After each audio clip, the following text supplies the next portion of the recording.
प्रश्न 1। किसी एक स्टोर्स में लैपटॉप की मासिक मांग का संभावना वितरण निम्नानुसार है। लैपटॉप की मांग है ये, संभावना है ये। लैपटॉप की अपेक्षित मांग यानी कि माध्य ज्ञात करना है और मांग का विचरण हमें ज्ञात करना है। तो लैपटॉप की अपेक्षित मासिक मांग यानी कि माध्य ज्ञात करने का ये है सूत्र, sigma x into P of x.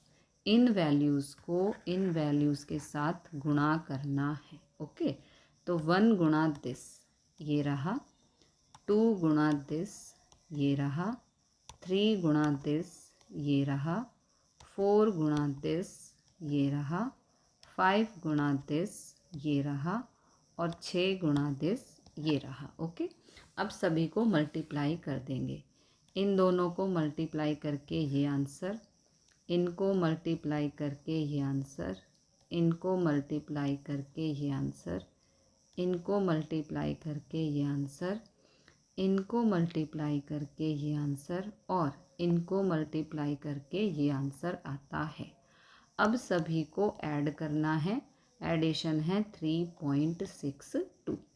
अपेक्षित मांग यानी कि माध्य आ गया 3.62। अब हमें विचरण भी ज्ञात करना है। तो पहले हमें sigma x square into P of x ज्ञात करना होगा। ओके, विचरण ज्ञात करने के लिए पहले हमें ये वैल्यू फाइंड करनी है। इसका मतलब है कि इन सभी वैल्यूज़ का यानी कि सिग्मा एक्स का स्क्वायर है ना, तो ये है सिग्मा एक्स, इनका स्क्वायर करके इसमें मल्टीप्लाई करना है। ओके, तो 1 का स्क्वायर गुणा दिस ये रहा, 2 का स्क्वायर गुणा दिस ये रहा, 3 का स्क्वायर गुणा दिस ये रहा, 4 का स्क्वायर गुणा दिस ये रहा, 5 का स्क्वायर गुणा दिस ये रहा, 6 का स्क्वायर गुणा दिस ये रहा। ओके, अब सिंप्लीफाई करेंगे। 1 का स्क्वायर 1 ही होता है, गुणा में है ये, ठीक है। 2 का स्क्वायर 4 गुणा में है ये, 3 का स्क्वायर 9 गुणा में ये वैल्यू, 4 का स्क्वायर 16 गुणा दिस, 5 का स्क्वायर 25 गुणा दिस, 6 का स्क्वायर 36 गुणा दिस ये रहा। अब सभी को मल्टीप्लाई कर देंगे। इनको मल्टीप्लाई करने पर ये आंसर, इसको मल्टीप्लाई करने पर ये आंसर, इसको मल्टीप्लाई करने पर ये आंसर, इसको मल्टीप्लाई करने पर ये आंसर, इसको मल्टीप्लाई करने पर ये आंसर और इसको मल्टीप्लाई करने पर ये आंसर आता है। ओके, तो सिग्मा एक्स स्क्वायर का मान आ गया है ये। अब हमें x का विचरण यानी कि वेरिएंस ऑफ x ज्ञात करना है, जिसका ये है सूत्र। यहाँ पर सिग्मा x का होल स्क्वायर, इसका मतलब है माध्य। ओके, देखो माध्य का मान 3.62 है, हाँ है। ओके, तो e ऑफ x स्क्वायर का मान है ये, जो कि हमने पीछे फाइंड किया, और माध्य का मान है ये, इसका स्क्वायर करना है। तो इस वैल्यू का स्क्वायर है ये, इन दोनों को माइनस करने पर ये आंसर आता है। तो विचरण आ गया है 2.2156, जिसको हम 2.22 लिख सकते हैं। ओके, प्रश्न 2। दो संतुलित पासों को एक बार उछाला जाता है, इसमें से अंक 6 ऊपर की तरफ आए ऐसे पासों की संख्या का असतत संभावना वितरण प्राप्त कीजिए। ओके, दो संतुलित पासों को एक बार उछालने के निदर्श अवकाश के घटक 36 प्राप्त होंगे। यानी कि जब हम दो पासों को एक साथ फेंकते हैं तो हमें 36 परिणाम प्राप्त होते हैं। प्रत्येक परिणाम में पूर्णांक 1, 2, 3, 4, 5 और 6 में से किसी एक अंक को हम प्राप्त करते हैं। तो ऊपर की ओर अंक 6 आए उसे x कहेंगे। तो x बराबर 0 1 2 होगा। अब यहाँ पर इसको समझना बहुत ज़्यादा ज़रूरी है, वरना आपको सम समझ में नहीं आएगा। थोड़ा लॉजिकल सम है। ओके, तो पार्ट 1 सबसे पहले है 0। देखो 0 क्यों आया है, पहले ये समझते हैं। x बराबर 0 हो उसकी संभावना p ऑफ x बराबर 0, p ऑफ 6 का अंक ना हो, यानी कि हमें 36 में से ऐसे परिणाम प्राप्त करने हैं जिनमें 6 का अंक ना हो, क्योंकि यहाँ पर सिर्फ 6 की बात कही गई है। तो ये 25 परिणाम ऐसे हैं जब हम दो पासों को फेंकते हैं उसमें एक बार भी 6 नहीं आता है ना, 6 का अंक ना हो। इसलिए यहाँ पर संभावना हो गई 0 और x का मान भी हो गया 0। तो यहाँ पर टेबल बनाएंगे, इसमें 0 लिखेंगे। ठीक है, 25 परिणाम ऐसे हैं जब हम दो पासों को एक साथ फेंकते हैं तो उसमें एक भी बार 6 नहीं आता है। तो 0 की संभावना, जिसको हम m/n कहते हैं, n का मतलब है कुल परिणाम जो है 36, m का मतलब है यहाँ पर 25, क्योंकि यहाँ पर 25 परिणाम हैं। ओके, पार्ट 2 में कहा है 1। अब 1 का मतलब क्या है इसको समझो। x बराबर 1 हो उसकी संभावना p ऑफ x बराबर 1 बराबर p ऑफ सिर्फ 6 का अंक हो। जब हम दो पासों को एक साथ फेंकें तो एक बार 6 आना चाहिए, ऐसे परिणाम हैं यहाँ पर 10। ठीक है, आप देख सकते हो, एक बार 6, एक बार 6, है ना। इन सभी 10 परिणामों में एक बार 6 ज़रूर आ रहा है, इसलिए x का मान हो गया 1। ओके, अब एक की संभावना, जिसका सूत्र है m/n, n का मतलब है कुल परिणाम जो है यहाँ पर 36। ओके, और m का मतलब है 10 जो कि ये परिणाम है। ओके, अब पार्ट 3 में x बराबर 2, इसका मतलब क्या है कि x बराबर 2 हो उसकी संभावना p ऑफ x बराबर 2 बराबर p ऑफ दोनों पर 6 का अंक हो, यानी कि दोनों पासों पर 6 का अंक हो। ऐसा परिणाम यहाँ पर एक ही होता है जब हम दो पासों को एक साथ फेंकते हैं तो दोनों पासों पर 6 आए, ऐसा एक ही परिणाम है। तो ये हो गया m। ठीक है, p ऑफ 2 बराबर m/n, n है 36, m है 1। ओके, तो यहाँ पर 2 लिख देंगे, है ना, क्योंकि x बराबर हो गया 2, और जब x बराबर 2 है तो यहाँ पर p ऑफ x का मान 1/36 आता है। चल x का संभावना वितरण निम्नानुसार सारणी स्वरूप में लिखेंगे। x 0 1 2, जब 0 है x तो p ऑफ x 25/36 आता है। जब x का मान 1 है तो p ऑफ x 10/36 आता है। जब x का मान 2 है तो p ऑफ x 1/36 आता है, और इन सब का सम 1 होना चाहिए। तो ये हो गई आपकी टेबल तैयार।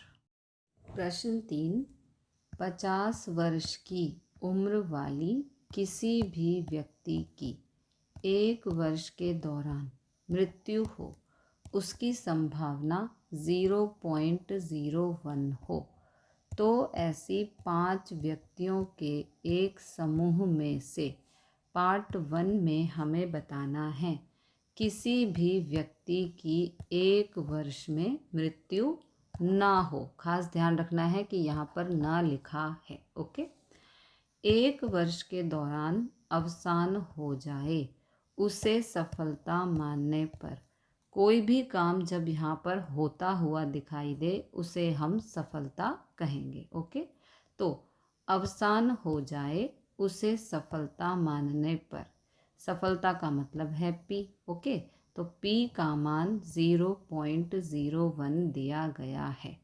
अब P plus Q is equal to 1 होता है।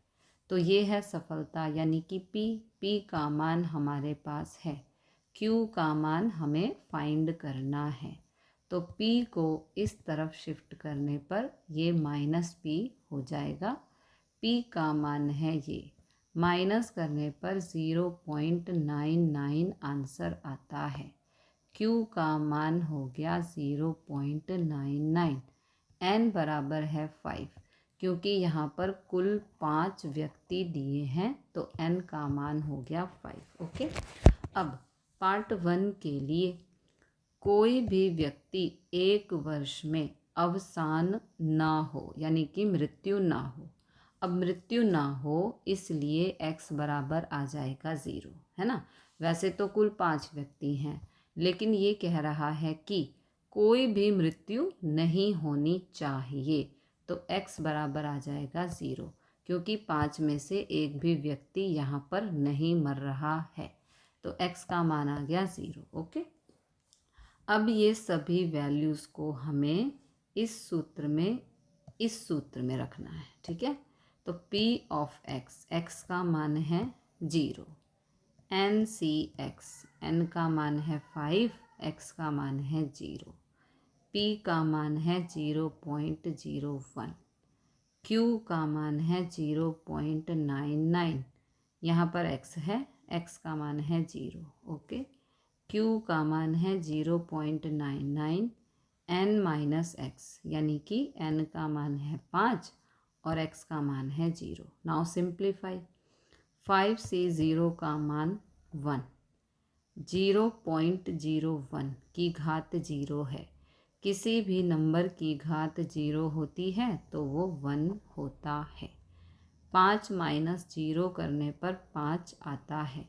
0.99 की घात 5 का आंसर है ये। P ऑफ 0 का मान आ गया है ये। ओके, कोई भी व्यक्ति का 1 वर्ष में अवसान नहीं होने की संभावना इतनी है। ओके, अब करेंगे पार्ट 2। कम से कम एक व्यक्ति की 1 वर्ष के दौरान मृत्यु हो, उस घटना की संभावना ज्ञात कीजिए। एक व्यक्ति की 1 वर्ष के दौरान मृत्यु हो, 1 से ज़्यादा भी हो सकते हैं और वो 5 तक हो सकते हैं, क्योंकि हमसे यहाँ पर 5 व्यक्तियों की ही बात कही गई है। ओके, कम से कम एक व्यक्ति का वर्ष में अवसान हो, उस घटना की संभावना यानी कि x 1, 2, 3, 4, 5 हो सकती है, क्योंकि यहाँ पर 5 व्यक्तियों की ही बात कही गई है। मांगी गई संभावना P of 1 plus P of 2 plus P of 3 plus P of 4 plus P of 5 बराबर 1 होगा। सभी संभावनाओं का योग 1 होता है। ओके, अब यहाँ पर सूत्र होता है P प्लस Q बराबर 1। तो P हमें ज्ञात करना पड़ेगा और Q हमारे पास है। Q का मतलब होता है निष्फलता। निष्फलता का मतलब है कोई भी काम नहीं होना, है ना। तो क्या था, देखो हमने यहाँ पर P ऑफ 0 फाइंड किया था। कोई भी व्यक्ति का 1 वर्ष में अवसान नहीं होने की संभावना, है ना। और हम ज्ञात कर रहे हैं कि कम से कम एक व्यक्ति का वर्ष में अवसान हो, तो हमें यहाँ पर सफलता ज्ञात करनी है और ये है निष्फलता, जिसको हम Q कहते हैं। तो P ऑफ 0 यानी कि निष्फलता की संभावना का मान आया था ये। ओके, Q, ठीक है।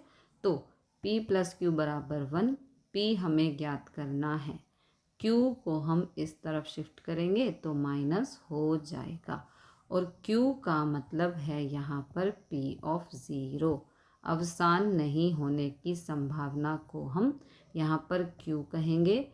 Q का मतलब है P ऑफ 0। P ऑफ 0 का मान है ये, इसको यहाँ पे लिख दिया। 1 माइनस करने पर ये आंसर आता है। कम से कम एक व्यक्ति का वर्ष में अवसान हो, उसकी संभावना इतनी है। ओके, प्रश्न 4, कक्षा 12 विज्ञान प्रवाह में अभ्यास करते विद्यार्थी इंजीनियरिंग विद्या शाखा में प्रवेश प्राप्त करें, उसकी संभावना 0.3 है।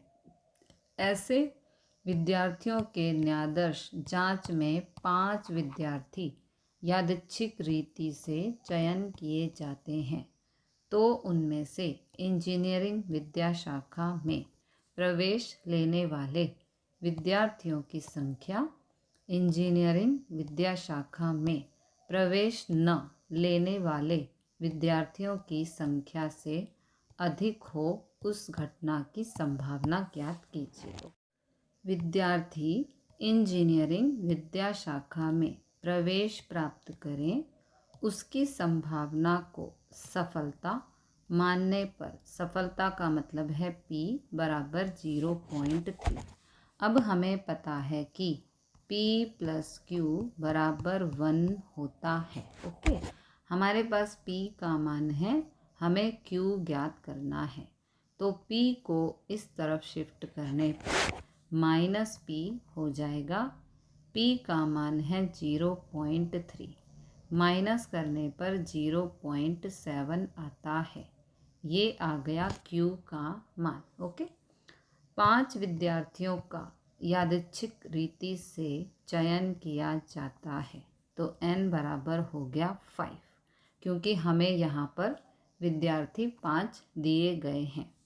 अब इंजीनियरिंग में प्रवेश लेने वाले विद्यार्थियों की संख्या इंजीनियरिंग में प्रवेश न लेने वालों से अधिक हो, उस घटना की संभावना x बराबर 3, 4, 5 होगा। यहाँ पर इंजीनियरिंग में प्रवेश लेने वाले विद्यार्थियों की संख्या इंजीनियरिंग में प्रवेश न लेने वालों से अधिक हो, उस घटना की संभावना हमें ज्ञात करनी है। तो n का मान है 5। ओके, यदि हम 5 का आधा करें तो 2.5 होता है, और आधे से ज़्यादा बच्चे ऐसे हैं जिन्होंने इंजीनियरिंग में प्रवेश लिया है। ओके, तो आधे से ज़्यादा का मतलब यहाँ पर हो जाता है 3, 4, 5, है ना। आधे से ज़्यादा मतलब 2.5 से बड़ा नंबर 3, 4, 5 हो गया। तो x बराबर हम यहाँ पर 3, 4, 5 रख सकते हैं। ओके, अब ये है सूत्र। इस सूत्र में एक बार x की जगह 3, फिर 4 और फिर 5 हम पुट करेंगे। ठीक है, यहाँ पर वैल्यूज़ को पुट कर दिया और अब सिंप्लीफाई करेंगे। यहाँ पर है 5c3, इसको हम इस प्रकार सॉल्व करेंगे। यहाँ पर 5 है, यहाँ पर 3 है, तो 5 से उल्टी गिनती स्टार्ट करके 3 डिजिट तक लिखनी है। यहाँ पर 3 है, तो 3 से स्टार्ट करके उल्टी गिनती 3 डिजिट तक लिखनी है। 2 एकम 2, 2 दूनी 4, 3 से 3 कैंसिल, 5 दूनी आ गया 10। ओके, 0.3 का क्यूब 0.027 होता है। 0.7 है यहाँ पर, 5 - 3 करने पर 2 आएगा, तो 0.7 का स्क्वायर 0.49 आएगा। इन तीनों को गुणा करने पर ये आंसर आता है। अब x बराबर 4 रखने पर, यानी कि P ऑफ 4, ये वैल्यूज़ पुट कर दी। ठीक है, अब सिंप्लीफाई करेंगे। 5c4, यहाँ पर 4 है, इसका मतलब है कि 5 से उल्टी गिनती स्टार्ट करके 4 डिजिट तक लिखनी है। यहाँ पर 4 है, इसलिए 4 से उल्टी गिनती स्टार्ट करके 4 डिजिट तक लिखनी है। ओके, 4 से 4 कैंसिल, 3 से 3 कैंसिल, 2 से 2, ये आ गया 5, ये रहा। ठीक है, 0.3 की घात 4 को ओपन करने पर 0.0081 आता है। 5 में से 4 गया 1, 0.7 की घात 1 का आंसर 0.7 आता है। इन तीनों को गुणा करने पर ये आंसर आता है। अब x बराबर 5 रखने पर, यानी कि P ऑफ 5, ये वैल्यूज़ पुट कर दी। अब सिंप्लीफाई करेंगे। 5c5 का आंसर 1, 0.3 की घात 5 का आंसर 0.0024 आता है। 5 माइनस 5 करने पर 1 आता है। 0.7 की घात 1, नहीं सॉरी, 5 माइनस 5 करने पर 0 आता है।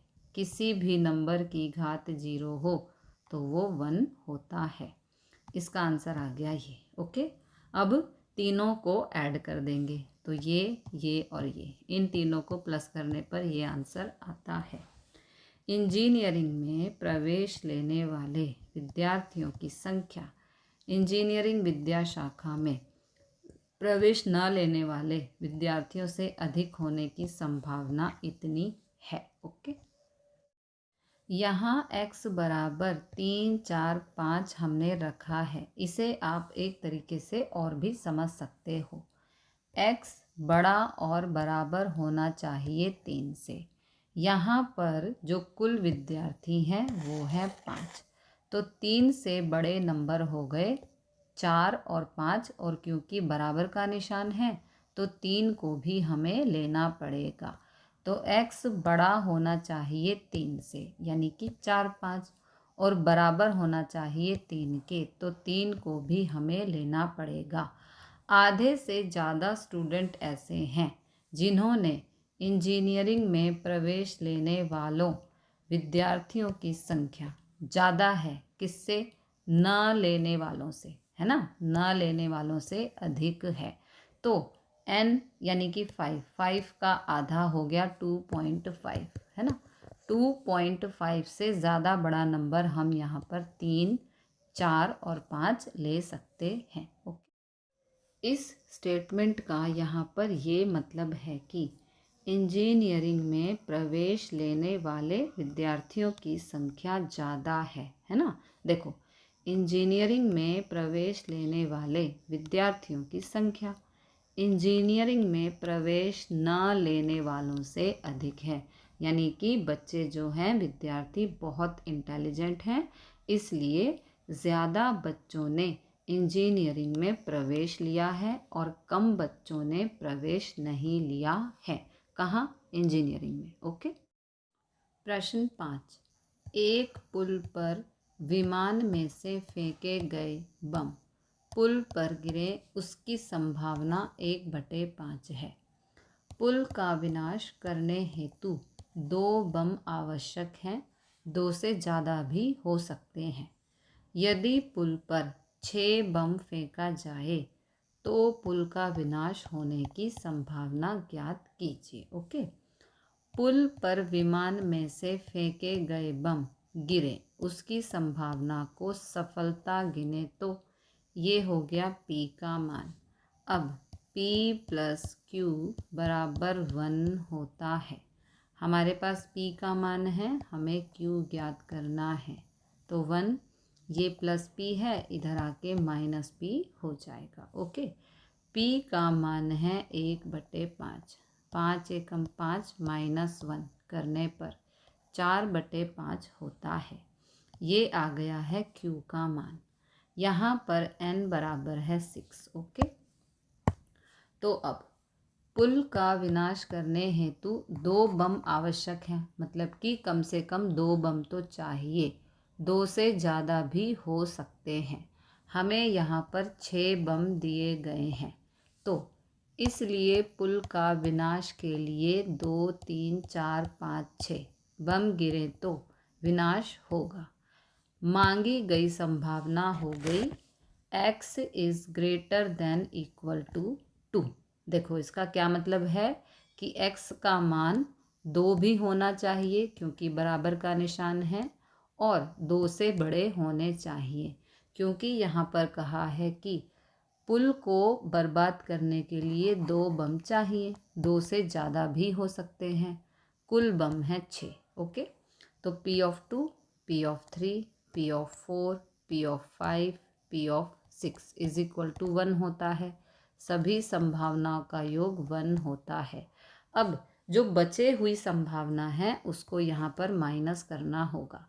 देखो, हमने 2, 3, 4, 5, 6 तो ले लिया, लेकिन 0 और 1 तो रह गया ना, तो इन दोनों को 1 में से माइनस कर देंगे। ठीक है, इतनी कहानी है।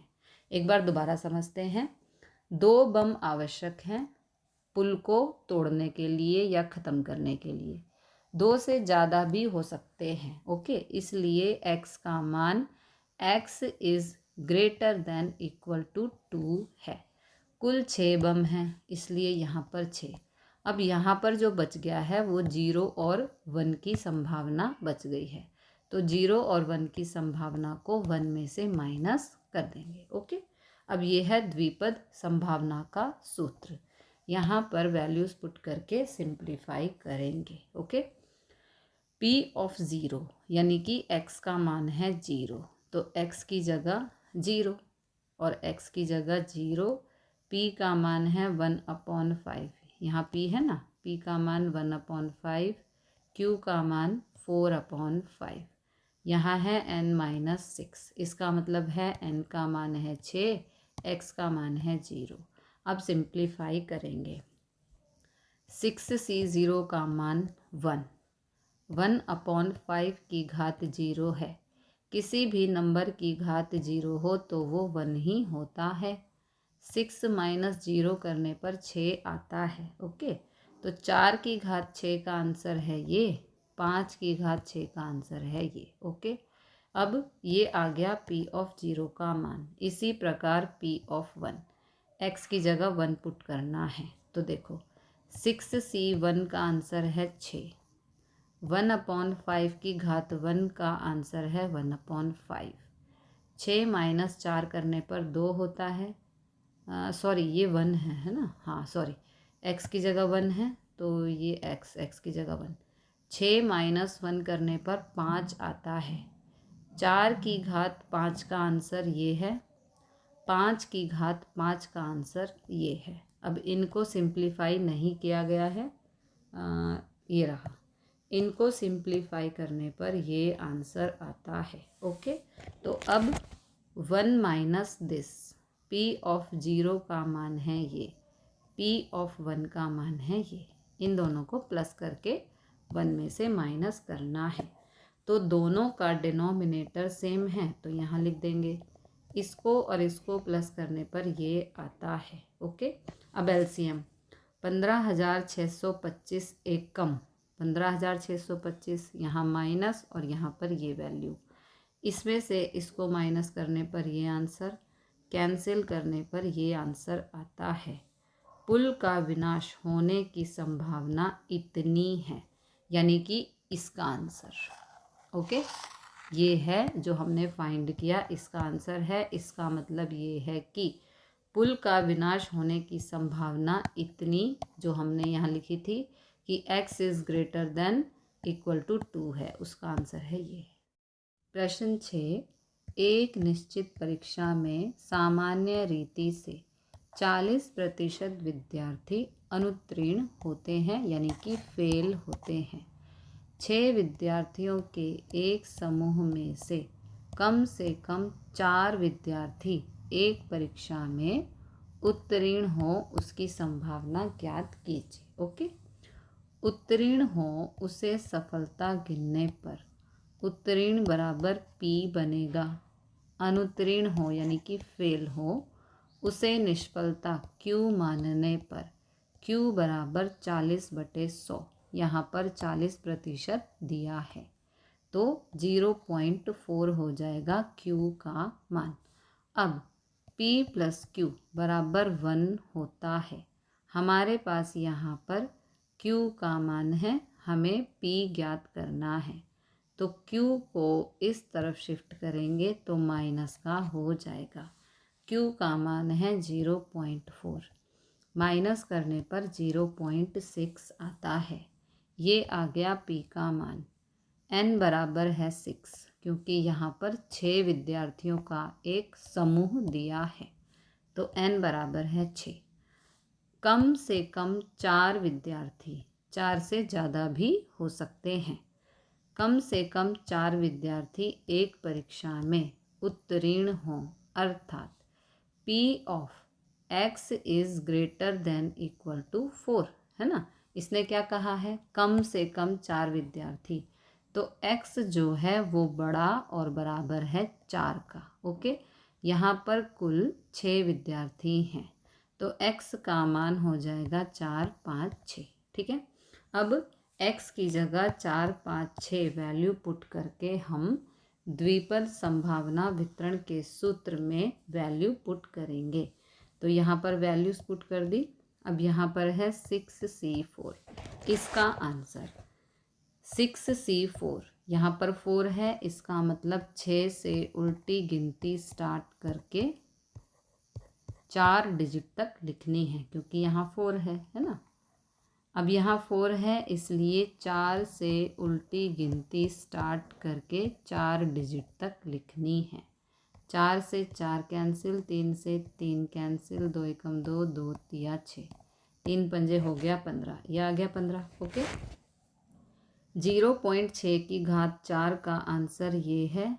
6 माइनस 4 करने पर 2 होता है, तो 0.4 की घात 2 का आंसर ये है।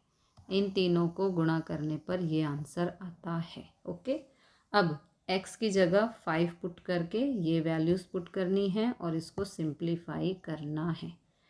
6C5, ध्यान से देखना, 6C5 है, यहाँ 5 है, इसलिए 6 से उल्टी गिनती स्टार्ट करके 5 है ना यहाँ, तो 5 डिजिट तक लिखेंगे। 6, 5, 4, 3, 2। ठीक है, हो गए 5 डिजिट।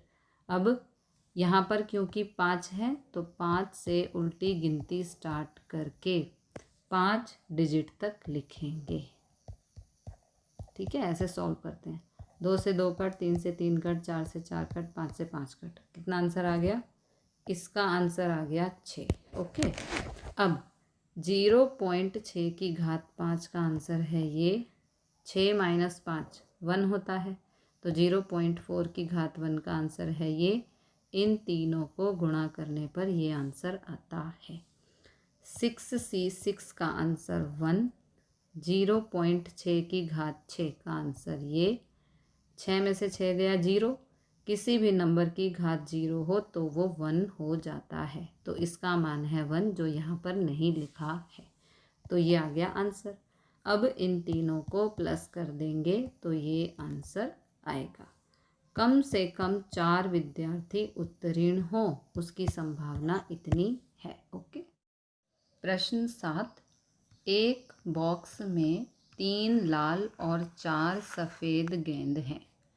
उसमें से 4 गेंद पूर्ति सहित पसंद की जाती हैं। ओके, पूर्ति सहित का मतलब है कि पसंद करके वापस रख दी जाती हैं। यह पसंद किए गेंद में पार्ट 1 में हमें बताना है। 2 लाल गेंद और 2 गेंद सफ़ेद मिले। पहले पार्ट 1 को सॉल्व करते हैं। ओके, 3 लाल और 4 सफ़ेद गेंद हैं, तो 3 और 4 कुल गेंद हो गई 7। ओके, में से 4 गेंद पूर्ति सहित चयन किया जाता है। 7 में से 4, तो कुल हमेशा नीचे आता है, यानी कि अपॉन में, और जो में से होता है कि 7 में से 4, तो 4 ऊपर आएगा। ओके, आपको m/n तो पता ही है। ठीक है, तो n यानी कि कुल है 7 और 7 में से 4, तो m का मान हो गया 4। ओके, अब चयन किया जाता है, उसको हम यहाँ पर p कहेंगे, यानी कि सफलता कहेंगे। ठीक है, तो p का मान हो गया 4/7। p + q बराबर 1 होता है। p का मान हमारे पास है, हमें q फाइंड करना है। ओके, तो p यहाँ प्लस का है, इधर जाएगा तो माइनस का हो जाएगा। ठीक है, p का मान है यहाँ पर 4/7, तो ये 4/7। 7 एकम 7 माइनस 4 3 होता है, और ये वाला 7, तो q का मान आ गया 3/7। अब करेंगे पार्ट 1 सॉल्व। ठीक है, 2 लाल और 2 गेंद सफ़ेद मिले। ठीक है, तो यहाँ पर n बराबर हो जाएगा 4, ये वाला। ओके, ये उसमें से 4 बोला है, तो ये जो ये 4 है, इसको हम यहाँ पर n कहेंगे, और 2 लाल और 2 गेंद सफ़ेद मिले, दोनों जगह 2 ही है इसलिए x का मान 2 आएगा। ओके, 4 गेंद पूर्ति सहित इसको n कहेंगे। 2 लाल और 2 गेंद सफ़ेद मिले, दोनों जगह 2 है ना, तो इसको हम x का मान यहाँ पर कहेंगे। ठीक है, तो वैसे एक और भी बात है यहाँ पर, अगर आप समझ सको तो 2 लाल और 2 गेंद सफ़ेद मिले तो 2 + 2 कुल हो गई 4, है ना। 4 में से 2 और 4 में से 2, तो इसलिए x का मान 2 है क्योंकि दोनों जगह पर 2 ही है, तो x का मान यहाँ पर 2 आएगा। तो चाहे तो इस 4 को आप n बराबर 4 मान सकते हो, या 2 + 2 4, यानी कि कुल हो गया 4, तो n बराबर 4 ही आएगा। चाहे आप इसको समझो चाहे इसको समझो। ठीक है, P का मान है ये, Q का मान है ये। अब ये है सूत्र, यहाँ पर हमें वैल्यूज़ पुट करके सॉल्व करना है। ओके, 4C2, तो 4C2 यहाँ पर 2 है, 4 से उल्टी गिनती स्टार्ट करके 2 नंबर तक लिखेंगे, अपॉन में यहाँ पर 2 है, 2 से उल्टी गिनती स्टार्ट करके 2 नंबर तक लिखेंगे। कैंसिल किया 2 से, 2 तिया हो गया 6। ओके, तो 4C2 का आंसर आ गया 6। 4/7 की घात 2 है, 4 की पावर 2 16, 7 की पावर 2 49, 4 - 2 2 होता है, 3 का स्क्वायर 9, 7 का स्क्वायर 49। इन सबको गुणा करने पर ये आंसर आता है। ओके, फिर इन दोनों को भाग करने पर ये आंसर आता है। ये डबल दिया है, इसको काट दो। ओके, नाउ ये हो गया आपका पहले का आंसर। पार्ट 2, चारों गेंद सफ़ेद मिले उसकी संभावना। हमारे पास यहाँ पर 4 सफ़ेद गेंद हैं और इन्होंने पूछा है कि जो हम चयन कर रहे हैं वे सभी चारों बॉल सफ़ेद होनी चाहिए। तो 4 में से 4, यानी कि ये हो जाएगा 4C4। According to this x बराबर भी 4 है और n बराबर भी 4 है ना, क्योंकि 4 में से चारों ही हमें सिलेक्ट करनी है। 4 सफ़ेद गेंद हैं, तो इस सूत्र के अनुसार n का मान भी 4 है, x का मान भी 4 हो गया।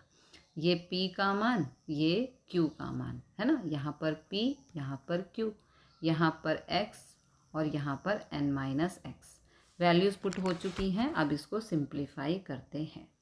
4C4 का आंसर 1, 4 की घात 4 256 होता है, 7 की घात 4 2401 होता है। 4 में से 4 गया तो 0, किसी भी नंबर की घात 0 हो तो वो 1 होता है। तो ये आ गया आंसर। इसको भाग करने पर ये आंसर आता है। चारों सफ़ेद गेंद की संभावना इतनी है।